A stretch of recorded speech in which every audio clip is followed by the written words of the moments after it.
What's up, guys? Welcome back to another video. We're in a different spot today. We're outside and we're doing some final checks for TAC. We got TAC coming up at the end of this week in Broken Bow, Oklahoma, and so we are doing some final checks. I recently just switched to shooting with my glasses because I typically wear contacts, but I was getting a little starburst on my pen, and so I know back in the fall I shot some of my glasses and my pen was a lot clearer, so I shot my glasses on earlier and can see a little bit better, and so therefore I'm going to try to do a little bit more shooting with my glasses on and just make sure that I'm good and that nothing has changed. But it's also a little windy, so I'm going to do a little shooting in the wind just because I know last year in Oklahoma the wind was real bad, and so I just want to get a little practice in the wind. Not going to back up super far, but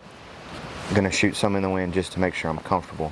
One thing I do want to go over is I have a slight change from my Tack Setup, which is also my hunting setup, for the exception of I'd probably run a lighted knock during hunting season just because of filming and, you know, being able to find your arrow after you shoot a deer or whatever you're hunting.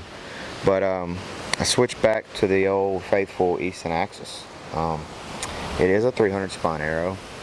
It is about 430 grains without a lighted knock. I did put the AAE IP5 knocks in. I just like the way those fit on my serving and how they fly and how durable they are. And so that is one thing I did change. There's a lot more cheaper as far as, you know, having to replace them and stuff like that. And they're just made in the USA. They're well built. I should have never switched away from them. I like the Victory arrows. I think they're great. They're just on the higher end side. Even if you buy their cheaper arrow and then you start getting into not as straight and not as, you know, the quality goes down. And so, plus these are a lot easier to get from me where I'm at. Like my local dealer, Mr. Bodine at Two Rivers, he carries these arrows. He doesn't carry Victory, so, you know, I can go in there and grab, you know, these whenever I need to. If he's got them, yeah, I know I can order them, but it's a lot easier just to drive 10 minutes to his store, grab a box or grab some, and then come home and build my arrows. But anyway, so switch.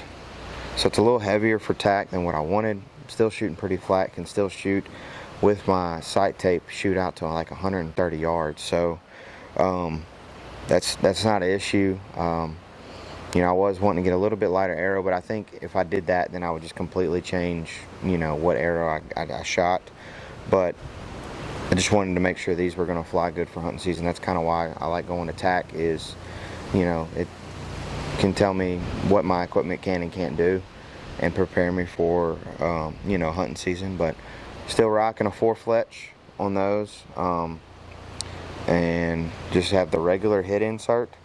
And one thing I want to give a little tip to is I found these NAP field tips. Well, I ordered them off Amazon, and I wanted something. So typically in the past I like the more bullet shape where it's all kind of one size, but the problem I ran into was if I hit rebar or hit something hard in that target, it would shove it back into the arrow and bust the arrow. That's why the whole reason I switched from these arrows to the Victory is because they had that insert outsert system. And I know I can slap that on here, but now you're starting to get a little heavier, and then Easton did just come out with some new stuff that I may tinker with. But so then Hunter was telling me he was shooting some that are, you know, like the ones that are really sharp or really pointy at the end, and that he said he was just bending the tips of those. And I was like, okay. So I got on Amazon and I found these NAPs, which I don't like shooting the ones that are real pointy because it's just, to me, it tears the target a little bit more because they are so pointy.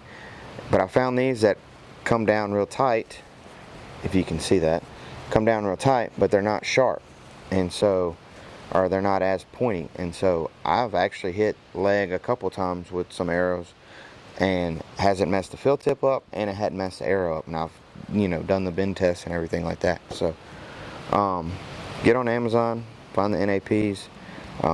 You know, they've worked well for me. Hunter ordered some, and he's had the same, you know, luck with them for him. So But we're gonna fling a few arrows and get ready for TAC coming up in like 5-6 days.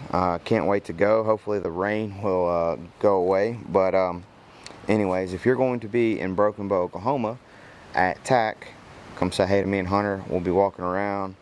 We're going to shoot the prime course on Saturday and then a second course, and then Sunday we are shooting Sitka. We're going to go be on the island and fling some arrows there and see who can win. Hunter's up on us right now.